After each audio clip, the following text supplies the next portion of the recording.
श्री गणेशाय नमः। ओम श्री गणेशाय नमः। ओम नमः शिवाय। ओम नमः शिवाय। हर हर महादेव। जय श्री हरि। श्री शिव महापुराण रुद्र संहिता सती खंड अर्थ चतुर्थो अध्याय कामदेव के विवाह का वर्णन। जय श्री शंभो। जय श्री हरि। विष्णु शिष्य महाप्राज्ञ विधे लोक कर प्रभु अद्वितीयं कथा प्रोक्ता शिवलीलामृतान्विता। नारद जी बोले, हे विष्णु शिष्य, हे महाप्राज्ञ, हे विधे संसार की रचना करने वाले, हे प्रभु, आपने शिव जी की लीला रूपी अमृत से युक्त यह अद्भुत कथा कही। तथा कीम भवताक्त चरितम तद वदाधुना अहम श्रद्धान्वितः श्रोतुम यदि शंभु कथाश्रयम्। हे तात, इसके बाद क्या हुआ यदि मैं शंभु की कथा पर आश्रित उनके चरित्रों को सुनने में श्रद्धावान हूं तो उसे कहिए। शंभो गते निज स्थाने वेदस्य अंतर्हिते मयि दक्ष प्रहाथ कंदर्प संस्मरण मम त्वदच्च। ब्रह्मा जी बोले, इस प्रकार शिव जी के अपने स्थान को चले जाने तथा मुझ ब्रह्मा के अंतर ध्यान हो जाने पर दक्ष प्रजापति मेरी बात का स्मरण करते हुए कामदेव से कहने लगे, मध्यह जेयम कंदर्प सद्रूप गुण संयुक्ता एनाम गृहीस्व भार्यार्थ भवत सदृशी गुणय। दक्ष बोले, हे काम, सुंदर रूप एवं गुणों से युक्त यह कन्या मेरे शरीर से उत्पन्न हुई है, अतः तुम अपनी पत्नी बनाने के लिए इसे ग्रहण करो। यह गुणों में तुम्हारे ही समान है। एषा तव महातेजाः सर्वदा सचारिणी भविष्यति यथा कामं धर्मतो वशवर्तिनी। हे महातेजस्विनी, यह कन्या सदा तुम्हारे साथ रहेगी और धर्म के अनुरूप तुम्हारी इच्छा के अनुसार तुम्हारे वश में रहेगी। इत्युक्त्वा पदद्दौ तस्मै देह स्वेदाम्बुशंभवाम् कंदर्पायाग्रतः कृत्वा नाम कृत्वा रितिताम्। ब्रह्मा जी बोले, हे नारद, यह कहकर दक्ष ने अपने स्वेद से उत्पन्न हुई कन्या का नाम रति रखकर और उसे अपने आगे कर कामदेव को दे दिया। विवाहातां स्मरः सोऽपि मुमोदाति नारद दक्षजां तनयां रम्यां मुनीनामपि मोहिनीम्। हे नारद, वह कामदेव मुनियों को भी मोहित करने वाली उस परम सुंदर दक्ष कन्या से विवाह करके बड़ा प्रसन्न हुआ अथ तां वीक्ष्य मदनो रत्याङ्ख्याश्वस्त्रियं शुभाम् आत्मा गुणेन विद्धो अप्सो मुमोह रतिरंजितः।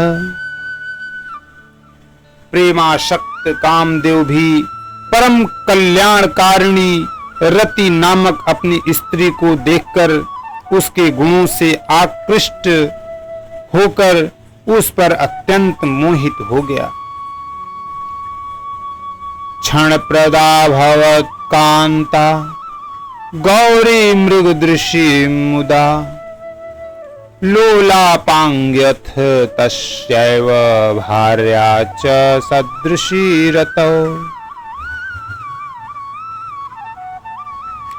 गौरवर्ण वाली हरिणाक्षी तथा चंचल नेत्र प्रांत वाली वह रति भी काम के सदृश होने के कारण उसे परम आह्लाद प्रदान करने लगी। तस्या भ्रूंगलम विच्छ संशयं मदनो अंकरोत् उत्सादनं मत्कोदंडं विधात्रास्त्यां निवेशितम्। उसकी चपल भावों को देखकर कामदेव संशय में पड़ जाता है कि विधाता ने सबको वश में करने वाले मेरे धनुष को इसके नेत्रों में संविष्ट कर दिया है क्या। गतिं दृष्ट्वा कटाक्षाणामासु तस्या द्विजोत्तमम् आशु गन्तुं निजास्त्राणां श्रद्धथेन च माचारुताम्। हे द्विज श्रेष्ठ, उस रति के कटाक्षों की शीघ्र गति तथा उसकी सुंदरता को देखकर कामदेव को अपने अस्त्रों की शीघ्र गति पर विश्वास नहीं रह गया। तस्या स्वभाव सौरम्यं धीर श्वासानिलं तथा आघ्राय मदनः श्रद्धां त्यक्तवान् मलयानिले। उसके स्वाभाविक रूप से सुगंधित तथा मंद श्वास वायु को सूंघकर कामदेव ने मलय पवन के प्रति अपनी श्रद्धा का त्याग कर दिया। पूर्णेन्दु सदृशं वक्कां दृष्ट्वा लक्ष्मशूलच्छितम् नानिश्चिकाय मदनो भेदं तन्मुख चंद्रयोः। सुंदर लक्षणों से युक्त तथा पूर्णिमा के चंद्रमा के समान उसके मुख मंडल को देखकर कामदेव उसके मुख और चंद्रमा का भेद करने में असमर्थ हो गया। सुवर्ण पद्म कलिका तुल्यं तस्याः कुचद्वयं रेजे चुचुकयुग्मेन भ्रामरेणेव वेष्टितम्।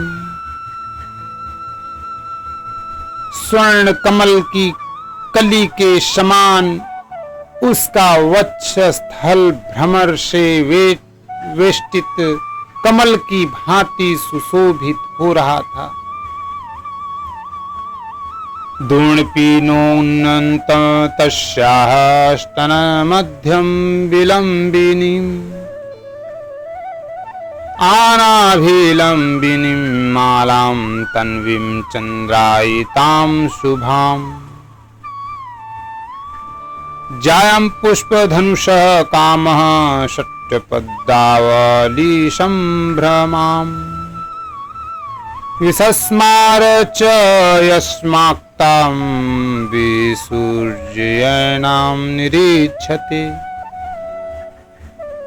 उसका कठोर अस्त्र उत्फुल्ल एवं उन्नत वक्षस्थल का मध्य भाग नाभि पर्यंत लटकने वाली लंबी पतली तथा चंद्रमा के समान स्वच्छ माला धारण किए हुए था। वह कामदेव भ्रमर की पक्तियों से घिरी अपने पुष्प धनुष की प्रत्यंचा को भी भूल गया और उसे देखना छोड़कर बार बार उसी रति की ओर एकटक देखने लगा। गंभीर नाभिरंध्रांतश्चतुः पार्श्वत्वगावृतम् आननाब्जे क्षणं द्वंद्वमारक्तकमलं यथा। चारों ओर त्वचा से परिवेष्टित उसकी नाभि का रंध्र अत्यंत गंभीर था। उसके मुख कमल पर दोनों नेत्र लाल कमल के समान प्रतीत हो रहे थे। क्षीण मध्येन वपुषा निसर्गा स्वापद प्रभ रुक्म वेदिव ददृशे कामेन रमणीहीशा। उस कामदेव ने कृश कटि प्रदेश वाले शरीर से सुशोभित स्वभावतः स्वर्ण की आभा वाली उस रमणी को स्वर्ण वेदी के समान देखा। रंभास्तंभायतम स्निग्धं यदुरुयुगलं मृदु निज शक्ति समं कामो वीक्षांचक्रे मनोहरम्।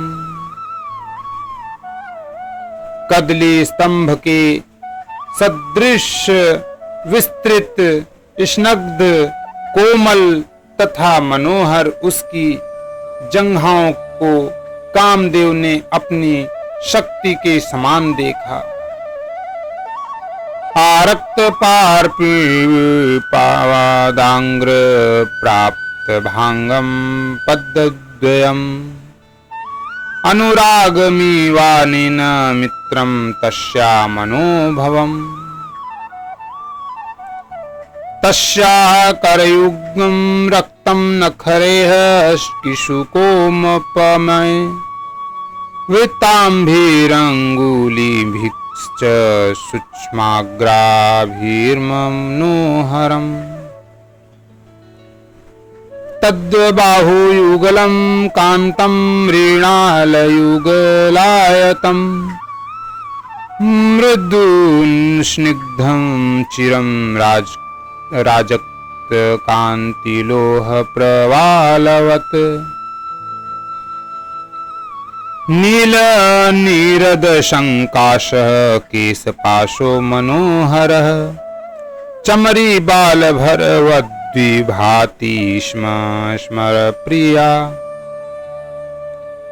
एतादृशीं रतिं नाम्नी प्रालेयादृशमुद्भाव। गंगामिव महादेवो जग्राहोत्फुल्ललोचनः।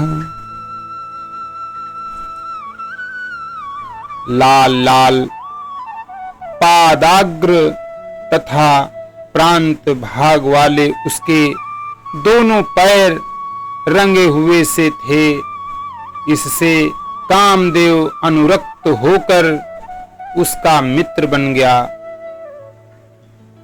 पलाश पुष्प के समान लाल नखों से युक्त सूक्ष्म अग्रभाग वाले तथा गोलाकार अंगुलियों से युक्त उसके दोनों हाथ अत्यंत मनोहर प्रतीत हो रहे थे। उसकी दोनों भुजाएं कांतिमय मृणाल के समान लंबी कोमल स्निग्ध और कांति युक्त लाल मूंगे के समान शोभित हो रही थी। उसका मनोहर केशपाश काले काले बादलों के समान शोभा पा रहा था। इससे वह काम प्रिया चमरी के बालों को धारण करने वाले चंवर की भांति सुशोभित हो रही थी। सौंदर्य युक्त ऐसी रति को हर्षित नेत्रों वाले कामदेव ने उसी प्रकार ग्रहण किया जिस प्रकार हिमालय से उत्पन्न गंगा को महादेव जी ने ग्रहण किया।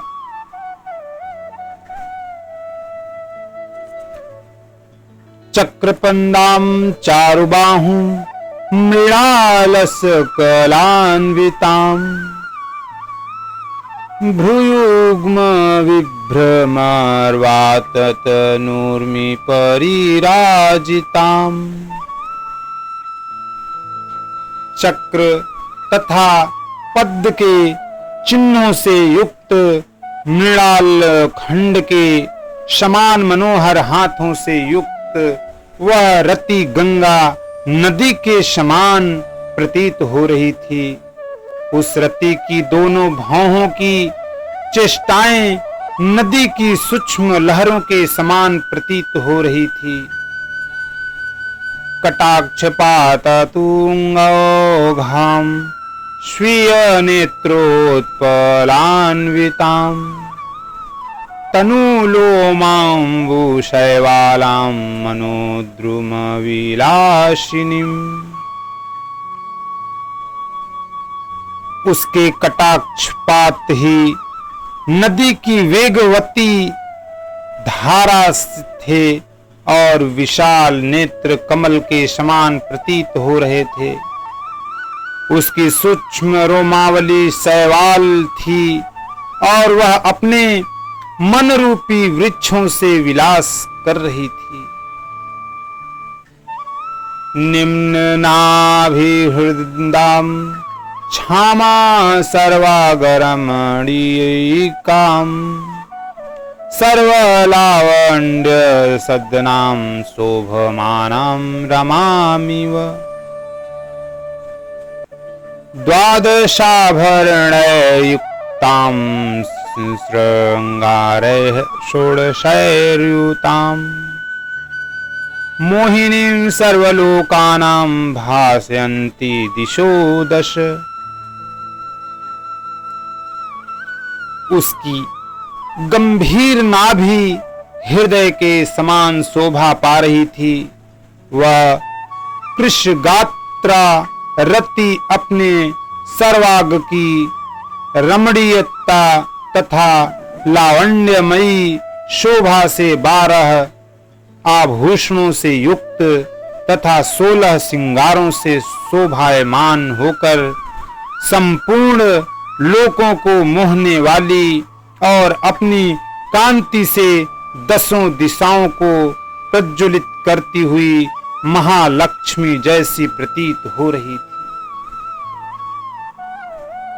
इति तां मदनो वीक्ष्य रतिं जग्राह शोत्सुकः रागादुपस्थितां लक्ष्मी हृषिकेश इवोक्तमाम्।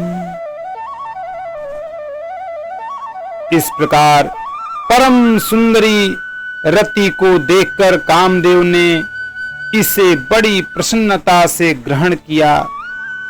जिस प्रकार की स्वयं राग से उपस्थित हुई महालक्ष्मी को भगवान नारायण ने ग्रहण किया था। नोवाच च तदा दक्षं कामो मोद भवाक्ततः विस्मृत्य दारुणं शापं विधि दत्तं विमोहितः। तदा महोत्सवस्तात बभुव सुखवर्धनः दक्ष प्रीतरश्चासिन्मुदे तनयामम्। उस समय कामदेव ने आनंद होने के कारण विमोहित होकर ब्रह्मा जी के द्वारा दिए गए दारुण शाप को भूलकर दक्ष से कुछ नहीं कहा। हे तात, उस समय सबके सुख को बढ़ाने वाला महान उत्सव हुआ। दक्ष प्रजापति अत्यंत ही प्रसन्न हुए और कन्या रति भी परम प्रसन्न हो गई। कामो अतीव सुखम प्राप्य सर्व दुःखक्षयं गतः दक्ष जापि रतिः कामं प्राप्य चापि जहर्षः रराज च तया सार्ध भिन्न स्वारुवचाः स्मरः जमुत इव संध्यायां सौदामन्या मनोज्ञया। अत्यधिक सुख पाकर काम का समस्त दुख विनिष्ट हो गया और इधर दक्ष तनया रति भी काम को पति रूप में प्राप्त कर परम हर्षित हुई। रति से मोहित हुआ गदगद कंठ वाला वह मधुर भाषी काम सायंकाल में मनोहर बिजली से युक्त मेघ के समान दक्ष कन्या रति के साथ शोभा पाने लगा। इति रतिपतिरुच्चैर्मोहयुक्तो रतिं ताम् हृदुपरि जगृहे वै योगदर्शिविदाम् रतिरपि पतिमग्रयं प्राप्य सा चापि रेज्य। इस प्रकार रतिपति काम ने अत्यंत मोहित होकर उस रति को इस प्रकार अपने हृदय में ग्रहण किया जिस प्रकार योगी ब्रह्मा विद्या को ग्रहण करता है और वह रति भी श्रेष्ठ काम को प्राप्त कर इस प्रकार प्रसन्न हुई जिस प्रकार पूर्ण चंद्र के समान मुख वाली महालक्ष्मी विष्णु को पति रूप में प्राप्त कर प्रसन्न हुई थी। ओम नमः शिवाय। इति श्री शिव महापुराणे द्वितीयायां रुद्र संहितायां द्वितीये शतीखंडे काम विवाह वर्णनम नाम चतुर्थो अध्यायः। इस प्रकार श्री शिव महापुराण के अंतर्गत द्वितीय रुद्र संहिता के द्वितीय सती खंड में काम विवाह वर्णन नामक चौथा अध्याय पूर्ण हुआ। बोलो ओम नमः शिवाय। ओम नमः शिवाय। श्री हरि श्री हरि।